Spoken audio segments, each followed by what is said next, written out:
Let's go. Good morning, everybody. Good morning. Good morning. Good morning. Good morning, everybody. Welcome to the MLO live show. So excited to have everybody here. I believe, if I'm not mistaken, I think we're live. Like really live. We're live on LinkedIn. We're live on Facebook. We're live on YouTube. The MLO live show is live all over the web. What do you think, Jay? You seeing it? I've not seen it on LinkedIn yet, but not seeing it on LinkedIn. Okay, it's probably under events, I'm guessing. Gotcha. I thought it showed up as a post for you. No. Yeah, maybe. It should. It may take a second to be there, but all right, we got one watching live somewhere. So if you guys have any questions anywhere, if you have questions anywhere, anytime, any place, we're here for you guys, and we're excited to answer any questions you might have about. Jason is in the house. Jason Frazier. He's got a new role, new book, new house. I think. Did I say your new house? Yeah. Dude, I got it all, man. The trio. Why only do one? Why only do one new thing when you could do like 20 of them, right? Just get it done, man. Just get it done. Yeah. So congratulations on the trio, or maybe there's more. Maybe new puppy. You got a new puppy too? Or it's funny. We got cats. We got cats. All right. Two new cats. So very cool. Very cool. And those were our first pets, by the way. We didn't like add two new cats. Like we actually had two cats. Excellent. So if you guys have anything, anywhere, anytime, any place, any questions whatsoever, we are here for you. And so let's see. How do I let people in the waiting room? There's people in the waiting room. How do I let them in? Any idea? In the waiting room on StreamYard? Yeah. Oh, it should just be able. It should let them in when you go live. Should just let them in automatically. I'm just not seeing the comments section. So let me just let's see. It's been a while since I've used. Yeah, I'll have to figure this out. Here, I don't see you live on Facebook either in your personal account. Yeah, I didn't see you there, Scotty. All right, maybe it's not working. Maybe anyway, here we go. Welcome to MLO Live Show. Jason Frazier. Let's do this. Jason, that's the recording. Yeah, that's the recording, I guess. Yeah, if you're not here, sorry, so sorry. But Jason, yeah, you got a lot going on. You got a new book, and I want to talk about. You wanted to share some things that you feel are working, because you work with so many people. First, talk about your new role, man. Introduce yourself, and let's talk about your new role. Yeah, so I'm Jason Frazier. I go by Frazier, but I don't it's not a thing. Like if you call me Jason, it's not like I get mad about it. But so my name's Jason Frazier, and I'm a fractional executive in the mortgage industry. So what that means is I take on fractional executive roles or leadership roles in different organizations. So it's not a full-time. If someone brings me on like as a chief growth officer, chief strategy officer, chief marketing officer, it's more economical to bring me on, and it's higher level than like a consultant, which I do as well. But it's because you're part of the organization, and so you take on an active role where it's a weekly, it's a weekly, activity set. So I'm the chief growth officer for 2020 Vision for Success Coaching. I'm the chief marketing officer for Empower LO. I'm also a chief strategy officer for a company that's in stealth mode, so I can't tell you what company that is. And then I'm also recently became the head of strategy for AIM, which is the Association of Independent Mortgage Experts, which is 100% focused on helping brokers close more loans. So that's my most recent addition to my fractional roles. Now, did you stay in the same state, or did you move states, or what's going on? No. That's everything I do is remote. I'm here in the great state of Georgia. I've been here for about 4.5 years now, and not leaving. We actually just moved into our forever home, and I'm rocking and rolling, man. Good for you, brother. Well, congratulations on all of that. So we got an inside track for AIM. So anytime you want to come back and show what brokers are doing, that's kicking butt, taking names, man, I'd love to have you back. Yep. Talk to us about your book, man. What's the name of the book? Yeah, so the book is you can see it in the background over here by my Oregon Ducks helmet, but it's here as well. It's called The Green Zone Project. I wrote it with a really good friend of mine, Darren Copeland, DC, and so we did a cohort at the beginning of the year called The Green Zone. This is something that DC's been doing. It's what helped them become a top 1% originator. DC and I met years ago when we were both coaches for Next Level Loan Officers, which is a consolidated coaching now. We all all met back then, and And so we stayed connected and friends. And so we decided to do this cohort called the Green Zone at the beginning of the year. We did about 3 hours of instruction and basically took loan officers live through like DC's playbook. And then I added my, my expertise to it as well from, coaching loan officers, running consumer direct marketing, and then just, basically through my, my experiences being an executive, both sides of the table, vendor, executive, co-owner of a mortgage company, and just we poured all of that into that cohort. It was great. The people that actually stayed with it, grew their business, changed their lives. And so we decided, hey, let's write a book about it and put everything from that cohort into an actual instructional playbook that could be like a reference manual. And and it's green, right? It's Green Zone, but it's evergreen content, meaning like this stuff doesn't go out of style. So like this is going to be relevant. It was relevant 5 years ago. It was relevant 10 years ago. It's relevant today, and it'll be relevant in 5 years from now, because we didn't focus on like the trending, like, hey, use AI to create images or some of the other nonsense that you hear.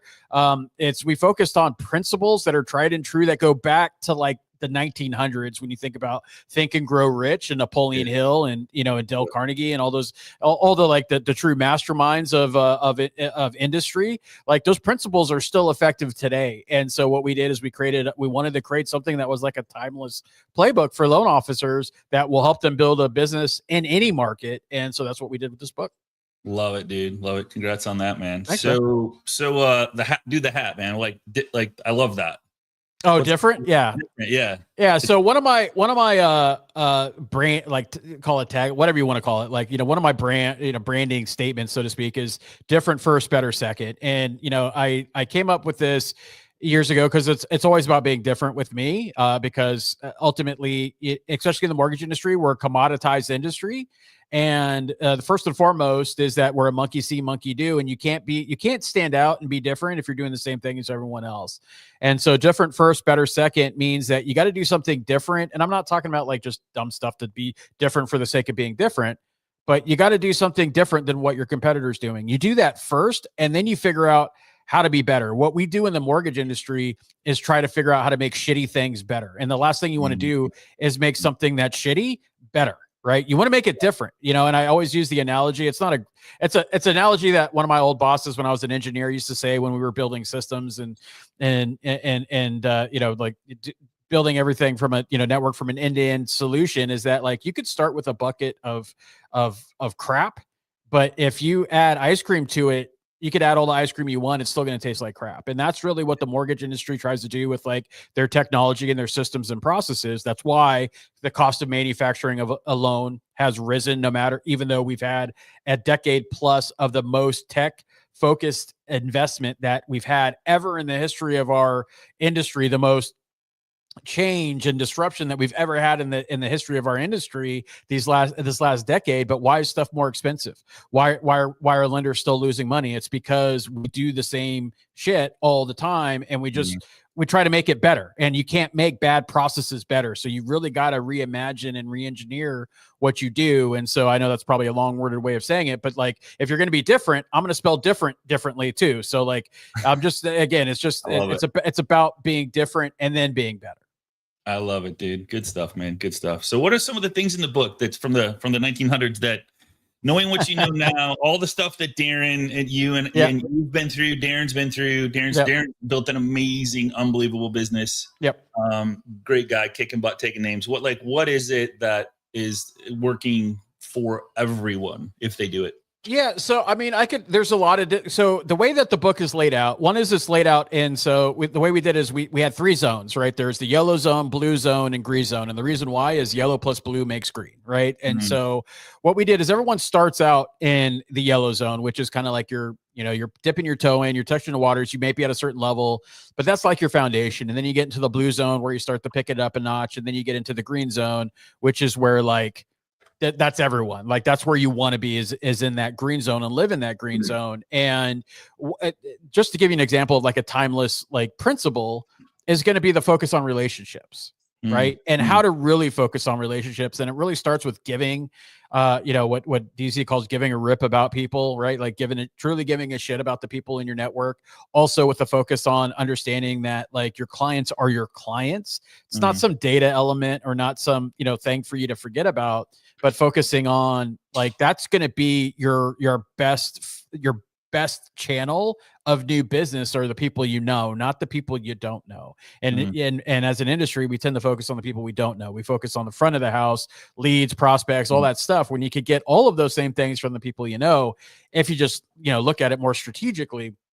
Another thing is like sending out, being grateful, right? Sending out gratitude videos every single day. And, just again, something that's never going to go out of style. If you think telling people that you're grateful to know them, or you're grateful for working with them, you're grateful for them having been able to use you, do you think that's something that's ever going to go out of style and something that's ever going to be a downside in your business? No, absolutely not. Right. And so it's just, those are just a few of the principles of relationships, the gratitude, but also having a plan of consistency of this is what you do. These are the things that you're going to send out. These are the types of messages that you want to say. This is the plan that you want to set forth, and giving people essentially the green zone when it comes down to it really is a framework. And where we tend to go wrong, and I would say wrong, but what we tend to do, depending on like the coach that's is talking, and again, I don't want anyone to to take what I'm about to say bad.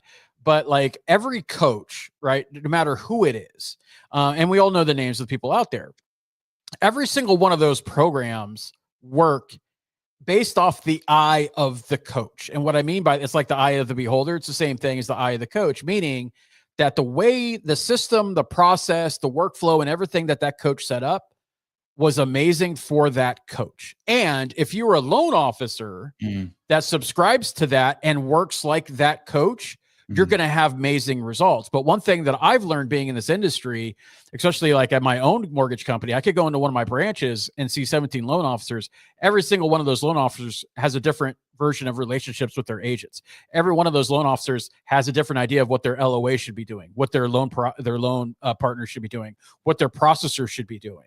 And so to have a top-down everything to everyone, one-size-fits-all strategy just does not work, because essentially what you have in the mortgage industry is you have a bunch of CEOs, right? And they may not act like it, but every single one, a loan officer is an entrepreneur, right? They are the CEOs of their own brand.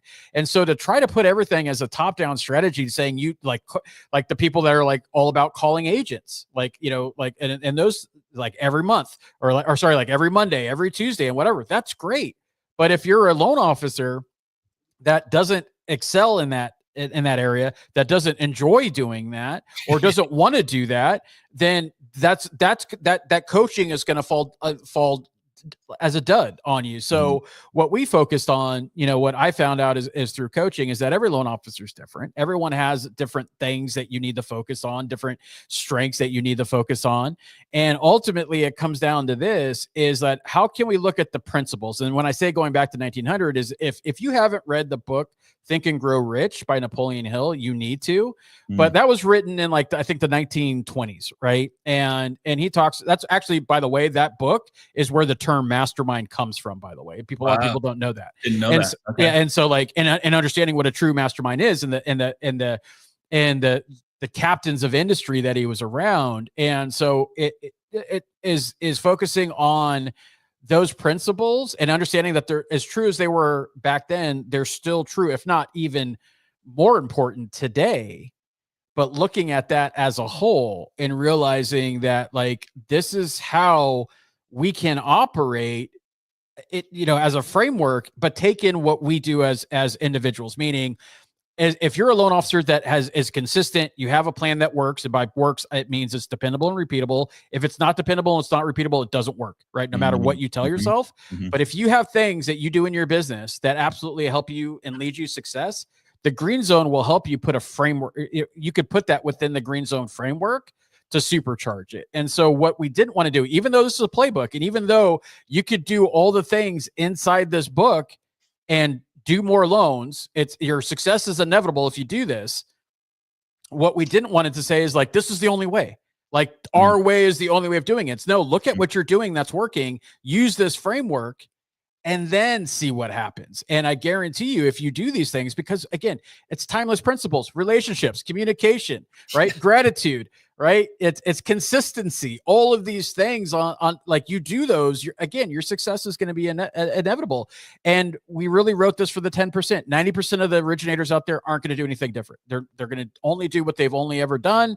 And so we're really as focused on the 10% of people that are willing to be different, that are willing to try new things, that are willing to get outside of their comfort zone, that are really willing to go after what they want. And that's who this book is for. You know, it's funny you bring up relationships, and I think the last 20 years has been too easy to not have to. It's been transaction based. 100%. Transaction. 100%. Like, there's more transactions coming in every day, until about 2 years ago. And it's like, what happened? I have no plan in place. I have no system in place. I haven't built any relationships. They know me, like me, but they just don't remember me, right? Yep. So why is it so hard, Jason? Why is it so hard to make this about relationships, knowing that relationships will have them referring you their friends, family, coworkers consistently, persistently, just by staying visible most of the time? What's so hard about that? Is it boring? One is boring. Is like success is boring, by the way. Right. So if anyone tells you different, is they're lying to you. Success is boring. And that's why we fail, because we get bored and we want to try new things. And here's the funny thing is we tend to be like a do what I say, not as I do type of crowd. Right. And what I mean by that is if I go back to when I started. So like, I'm not going to go into my whole background, but just know that I was born into the mortgage industry. I didn't start working in full time till 2009, but I was born into this industry. And I won't go. A lot of people know my story, but I'm not going to get into it right now. The point is that when I started working in here, and where I came from Silicon Valley venture capital, and so when I came over here, and I'm trying to teach originators about Facebook, right? And this is go back to like end of 2011, beginning of 2012, right?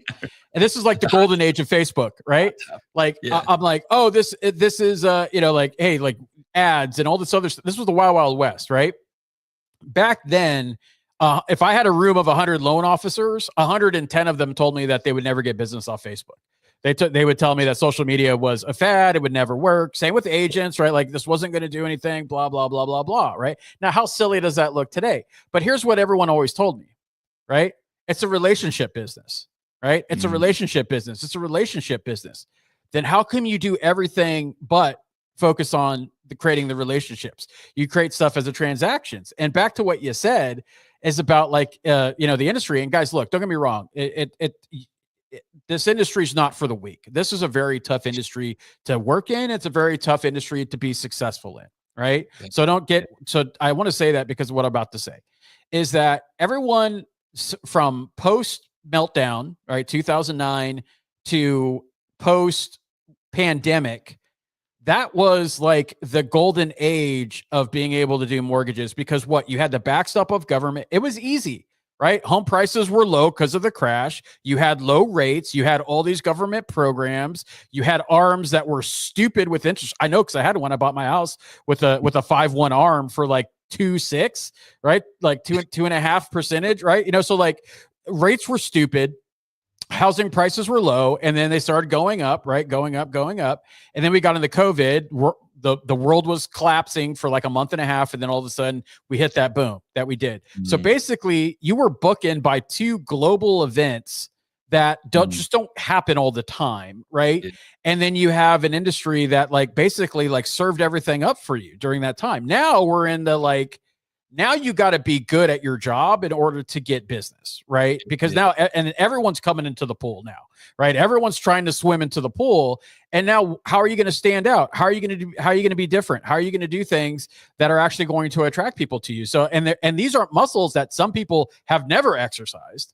These are muscles that you haven't exercised in maybe like 8-10 years. And so now you got to get back to like, all right, I gotta call them. What am I talking about? Like I have loan officers that have been in the industry forever that are like, they haven't done loans in like 3 months.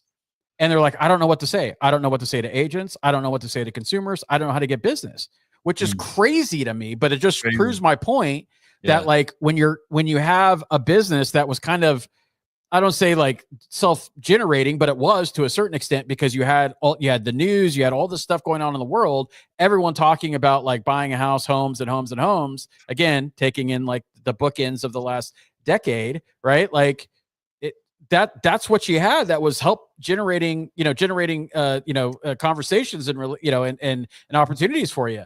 Now you don't have that. Now you have everyone that's like, the housing market's going to crash. I'm going to wait for the next this. Rates are too high. Homes are too expensive. So you basically have like jumped right into like the objection pool, right? No floaties, right? So like, what do I do? What do I talk about? How do I do these things? Exercising muscles that you've never had to do before. And it's interesting because, as you mentioned, because I coach a lot of loan officers, it's interesting to see the dynamics between the vets, like I'm talking like 10, 15-year vets or a little more, to the people that have only been in the business 5 years. The people that have been in the business like 5 years or in the last like 24 months, they're like 8 or 10 unit producers because they don't have the backstop of bad habits or bad routines or romantic about the way the industry used to be. They don't know any better. Right. So now you go, right? Like, so now you have what you have. You know, what's funny is habits. And you talked about muscle memory. I love the muscle memory thing because we just don't have it. Like we're not used to it. So to get to where you have it, what is it? I mean, like it's Marilee's like, I have a question. Is that an orange duck helmet behind you? I'm sorry, is that a what? Orange duck. Oregon, not Oregon. Oregon. Oh, I thought Oregon. God, I can't even read. Oregon. Yeah, Oregon Ducks. Go Ducks. There you go. Go Ducks. I don't know who that is, but go Ducks. Yes, I'm a duck. I'm a proud duck. Yes. Proud duck. Graduate of 1984, University of Oregon. There we go. Good stuff, man. Lynn says coaching isn't one size fits all. Very true. It requires work. Your entire process about developing an SOP and adding new ideas to it. Then we teach a team. Wash, rinse, repeat. Yeah, Stephen Q, man. You bet. Yep. Yeah, coaching's all about fit. You know that, right? Coaching's all about fit. There's never, and so you'll never hear me say anything about like one coach is bad or not. I may not agree with their take or whatever, but like I said, like in their eye and what they've built, it's absolutely a valid and a system and process for them. What I say is like, we're just different. Like what we do is just different. So everybody, Broker Journey is on the screen right now. So that's Jason's new site. That kind of explains everything. He's doing. You want to talk a little bit about that and why people want to go there? Yeah, so I relaunched this. I launched it about a year and a half ago when I started to go out on my own. And guys, look, like I focus on the wholesale and broker side. My former company that I was a co-owner in, that was a retail IMB. Most of my experience has been on the retail side. But towards the end of the last decade, I got involved with AIM, which was Brawl at the time, and I got pulled into like the wholesale and broker community, and I just fell in love with it. Right. I just love the community. I love the entrepreneurial spirit and whatnot. And so I just decided to go all in on the broker side. So the Broker Journey is like stories, and I'll do articles on my podcast, things that come up. And so that's, there'll be articles every week. I'll be talking about like lead generation, tactics, all the different things that I talk about, things from the book. But that's the brokerjourney.com. And then on there, you have different links to the different things that I'm doing. Like my podcast, I have a daily podcast that I do called Growth Notes. It's the only daily mortgage podcast in the industry. And I'm talking like 7 days a week. I know Housing Wire has one. I think they just do like Monday through Friday, but I do every single day. I started it May 1st of last year, and it's been going, and I relaunched it as a podcast on like Spotify and Apple at the beginning of the year. So I just dropped, today was like episode 197, I think 197 or 198 today. And so that's Growth Notes. They're like 5-minute podcasts, guys, and it's all focused on like my own journey of growth and coaching that I get, personally, and things that I learn from coaching others in the industry. Awesome, man. Awesome. Anybody have any questions for Jason? Nobody has questions for, like, he's a wealth of knowledge and he's connected and like anything. And maybe I asked all the good ones. I don't know. It could be. There's no bad question. There's no bad question. So if you had to start over, where would you start? I'm stuck at 1 to 2, 3. I don't have systems in place. I don't have a process. I don't have detail. I'm kind of like, man, I was going with the flow. I was transaction-based business. How do I turn this into a relationship business? Yeah, so like that's an easy setup for me to tell you to buy the book and we explain everything how to go in there, but I won't do that. But hey guys, it's less than $10, both the Kindle version and the paperback. It's less than $10. But and we didn't write the book to become a bestseller or to make a lot of money. We did it because we knew we want to help and make an impact on as many originators as we can. But if I'm starting from scratch, right? And so I have for those of my coaching group, I have a program that's called Me Inc. And it basically it kind of walks them through that, is that understand that first and foremost is that you got to have the CEO mindset, right? Every single one. And I don't care if you work for a big bank. I don't care if you work for one of the big retail IMBs. I don't care who you work for, right? I don't care if you're not a broker owner, but every single one of you as an originator, you are the CEO of Me Inc., which is you are the brand, meaning when something goes south with an agent, the agent isn't looking it. Well, unless you don't contact them, then maybe they are. But the agent isn't Frazier didn't contact me. Let me go contact the main office of, Cross Country Mortgage, right? Or whatever, right? They're not doing. You're the face, right? When someone recommends them, they're not recommending your company. They're recommending you, the originator, right? They're recommending Scott Hedspeth, right? Talk to my man Scotty, right? It's Scott this, Scott that. They're not saying his company name. Amen. It's him. And especially in this business, it's the brand. So first and foremost, if I'm starting over, is I got to have the CEO mindset, understanding that it starts and stops with me, and understand that I got to understand what Me Inc. is. And that's my own brand. Okay. That's step number one. Step number two, and it's funny because I'm actually going to go over this on our live call tomorrow for the high performance call, which is, through 2020,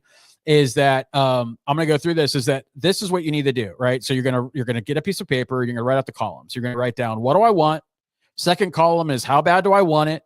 Third column is what am I willing to do to get it? Fourth column is, what am I willing to sacrifice? Right. And then the fifth bonus column is, what am I going to do today? Right. And you're going to write this down in your handwriting. You're not going to freaking type it out, right? Or put it on a whiteboard. You need to have your handwriting. There's the power, one, of writing stuff down. There's also the power of you visualizing and seeing your own handwriting. So it's either you're lying to yourself or you're lying to yourself in the moment when you're looking at it and doing the opposite. So you write those things down, right? Again, what do I want? How bad do I want it? What am I willing to do to get it? And what am I willing to sacrifice? And again, that fifth column is, what am I going to do today? Right. And so you're going to have it in front of you so that when you wake up in the morning and decide whatever that is going to be, is you're going to see in your handwriting that what you want, how bad you want it, what you're willing to do to get it, and what are you willing to sacrifice? And then what are you going to do today? Right. And so you got to have that as visualize. That's your anchor, right? Because you're going to see it every single day. And then every day you decide not to make the calls or not to do whatever, you're basically going against what you told yourself that you wanted. So again, you're either lying to yourself when you wrote it down, or you're lying to yourself in that moment. And so you got to take ownership over that. And then you get into you need to start talking to people.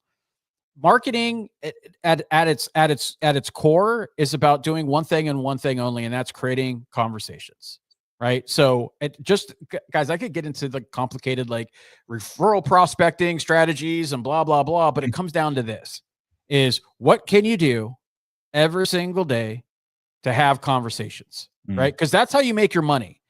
Right. I ask this all the time. No one ever really answers it correctly. They get, of course, they get the smart ass remarks like, oh, I make my money when I close loans. Right. I get that. Right. I get that. But you don't get that until you have a conversation about housing and real estate. That's the start. Right. So until you have conversations, you don't have anything else. So what can you do? And it's not rocket science, guys. What can you do every single day to have conversation about housing and real estate? I am not a licensed originator. However, whenever I travel, almost 100%, whenever I travel and I'm in an Uber or something, someone asks what I do. Oh, I'm here to speak on a conference. Oh, mortgage, or I'm attending a mortgage conference or whatever. Oh, you're in housing. I get leads all the time that I just give away to people because I'm not an originator. I can't do anything with them, but I get leads all the time from these people just because I mentioned what I do. Right. And I'm not an originator. What do you think you could do as an originator to have these conversations? Right. You got to have conversations. This is our thanks for being here. When calling new agents, do you leave a voicemail? If so, your script. Okay, so I'm not a licensed originator, so I couldn't answer as far as what I would say to agents. However, profiling agents is, and I'll give you an example. Not really a script, but because guys, look, I'm not a fan of scripts. I give them. Don't get me wrong. I have scripts, but I prefer to use them as what I call starts, because here's the thing. If scripts were 100%, then everyone would be doing all the business they need to, and they wouldn't have any problems, right? Scripts verbatim do not work, right? Because they're not your tone, they're not your style. And a lot of people like kind of come off structured when they do it. However, take that script and use it as what I call a start, right? Like, how would you say this? How would you articulate this message, right? So if I'm calling an agent, I'm having a reason to call an agent for, right? Yeah. So my question back to you is like, why are you calling that agent? Right. And you don't have to answer it, but like, so if I'm looking at it, like, cause this is what I do for my people in my coaching group is like, I have like guides and things of nature. I like articles, podcasts, things that they could learn. Right. So if I'm calling an agent, I'm not calling to do what every loan officer does. Is like, hey, I know you probably got a lender, or, hey, I'm just calling to introduce myself. My name's Frazier. I'm a new loan officer in the area. I'm wondering if I could, maybe like talk to you, maybe get some coffee or blah, blah, blah, the coffee meeting thing, right? And guys, don't get me wrong, like have the coffee meetings, right? Like every conversation is an opportunity, right? However, agents, I don't know all these like secret group of agents that I always hear from the coffee setter people that say they love the calls. I have yet, and guys, like I did coaching on the agent side for 2 years. I have yet to meet an agent that loves the onslaught of calls every Monday and Tuesday. I have yet to meet an agent that loves getting cold calls for like coffee. I have yet to meet an agent that enjoys that process. What I will say though, and I'm not saying not do it, I'm just saying if you're going to do it, have a purpose. Meaning if I'm going to call like, hey, Diane, I saw you on Instagram. You were showing like 1, 2, 3. That house was amazing, by the way. That was an awesome house. As I was looking for it, you mentioned something in your marketing. And hey, like I was listening to this podcast from this coach. His name's Tristan. Have you heard of that guy? Oh, you have? Oh, awesome. Right. Did you happen to check out that podcast where he's talking about like the best way to get like multiple people or buyers into brand new listings without really like paying Facebook or anything like that? Oh, well, here, I'm gonna send that to you and let me know what you think, because like I was interested in it, and obviously you're doing it. You seem to be successful. Again, like one is I want to be interested in them, not get them interested in me. And so it's about being interested and not interesting. So if you're going to call an agent, have a reason to give them something of value, right? Give them something like, hey, I saw this, I noticed this, or, hey, I ran into this podcast, or I watched this one video, or, hey, I have this guide about like the top real estate coach that the 21 things you could do to get leads in this market. So I want to know, like, could you send that to me? And then let me know your feedback on that. And I would love to, I would love to talk to you, because, I'm trying to get more business in this market. You're obviously doing very well. And we know the consumer tends to go to agents first. So I'd love to like get your idea of like what you're seeing with like objections. What are you seeing with home inspections? What are you seeing with appraisals? What are you seeing like that? Just because I could get my knowledge. Again, focus on them being the expert. Focus on them being like, oh yeah, I want to talk more about myself. Don't get in there to say, oh, guess what, guys, I have a loan program. I could help buyers, right? Of course you can. You all can. You all do the same stuff, right? Like, are you super excited when you go into a coffee shop and they make your coffee the way you asked them to? Oh my God, that's awesome. Like, I guess if it's Starbucks, you're excited if they get your name right on the cup. But other than that, like, are you super excited that they gave you what you asked for? No, that's not your value as an originator, right? Your value is like, you want that agent. And I did focus groups because I build my own agent program. I did hundreds of hours with thousands of agents of focus groups. You know what they want? They want a loan officer that's going to help them grow their business. Now, that's going to take a lot of forms. Sometimes it's going to be non-RESPA compliant ways. Sometimes it's going to be MSAs, co-marketing with Zillow. There's going to be a lot of different ways. But the foundation is they want a loan officer that's going to help them grow their business. So you got to figure out how you could be a loan officer that's going to help them grow their business. Helping out clients is not a way to do that, because that's table stakes. Of doing your job is not a value add, right? Like that's so, and a lot of people treat that like, hey, here's a flyer of like, I got rates, I got this, I got that. That's all commodity table stakes, right? How are you going to help them and stay memorable by helping them with their business? Love it, dude. We're at the bottom of the hour. Jason, congratulations, man, bro. Like, thanks, man. You're just kicking butt, taking names, and congratulations on all the new home, the new position, the success you're having in the mortgage business. And I'm honored to call you a friend, brother. And thank you for writing that book and helping people out and just giving with a serving heart. And so you're awesome, man. Well, thanks, brother. Thanks for having me. I appreciate you. Yeah, I appreciate you too. All right, guys. Tomorrow, I don't know how to say this, and Jason, you might want to tune in for this one. So, Laura Whitty is closing in on 18 million for June. Nice. Close. So she's going for 200. She's making a little push. So she's going to be on to answer how the heck she's doing it tomorrow right here live on MLO Live Show. And if you have any questions, just want to put it out there. So if you have questions, there's a Facebook, private Facebook group, 18,000 and growing, facebook.com/groups/MLO Live Show on Facebook. Would love to have any questions that we didn't get to. The best part about asking questions in the group is you're going to get other answers from other people. Cool. So go there, make sure you're a part of it, and we will see you same time, same place tomorrow. Take care, everybody. Appreciate you. Love you. Have a good day. Bye-bye.